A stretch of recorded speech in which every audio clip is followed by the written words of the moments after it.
Apa yang terjadi akhir-akhir ini di berita-berita pemerintahan itu ngebuat kita stres berat ya, karena kita kayak seolah-olah marah tapi kita nggak tahu harus meluapkan kemana amarah itu, dan kita juga kadang-kadang merasa kayak kehilangan hope gitu ya, atau harapan dengan apa yang terjadi. Segini parahnya kehancuran negara kita, sebuta itu karyawan-karyawan kita di pemerintahan, dan semati empatinya itu mereka ya menaikkan pajak rakyat terus-terusan, sementara mereka sendiri berfoya-foya duduk di sana dengan tunjangan yang naik lah, dengan berbagai fasilitas yang mereka rasakan lah, berbagai itu duit-duit rapat segala macem gitu kan. Luar biasa banget kematian empatinya, luar biasa banget, nggak jelas apa kontribusinya, nggak pernah terukur, nggak ada data yang di-share, nggak ada transparansi anggaran selama ini dari pemerintah. Luar biasa kebobrokannya orang-orang korup di Indonesia ini. Teman-teman, jangan sampai kita hilang harapan untuk masa depan. Boomers yang gila hormat itu bentar lagi juga udah pada tewas, udah nggak ada lagi.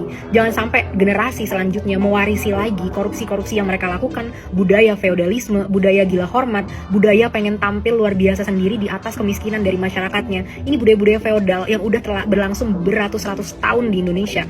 Banyak banget penelitian-penelitian, kalian harus nonton ya dokumenter dari Max Havelaar tahun 1978 kalau aku nggak salah. Dia dulu menulis buku itu, buku tentang betapa korupnya pegawai-pegawai Indonesia sendiri, bahkan bupati-bupati Indonesia saat itu yang benar-benar mengeruk masyarakatnya. Dan itu terjadi sampai saat ini, sudah beratus-ratus tahun, dan masih sama ternyata apa yang dilakukan oleh pemerintah-pemerintah gila hormat budaya feodal yang ada di negara kita ini.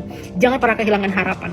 Kalaupun kita tidak bisa mengganti itu sekarang, di masa mendatang kita harus jadi generasi yang jujur, kita harus jadi generasi yang benar-benar membangun bangsa.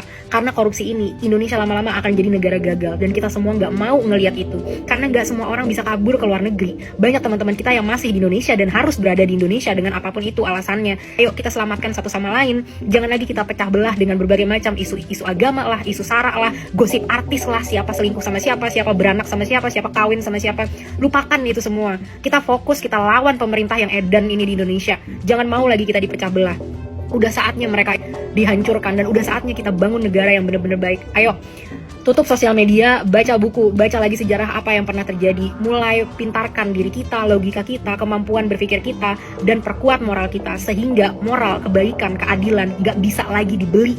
Karena sebelum-sebelumnya generasi orang tua kita itu murah mereka. Moralnya bisa dibeli, kejujurannya bisa diganti dengan uang. Orang-orang yang dulu bersuara begitu masuk ke pemerintahan sama aja jadinya kayak mereka-mereka lagi gitu kan. Karena apa? Moralnya murah, bisa diberi. Jangan sampai kita jadi orang-orang seperti itu. Kalau kalian kehilangan harapan, tenang teman-teman, perubahan akan datang dari generasi kita.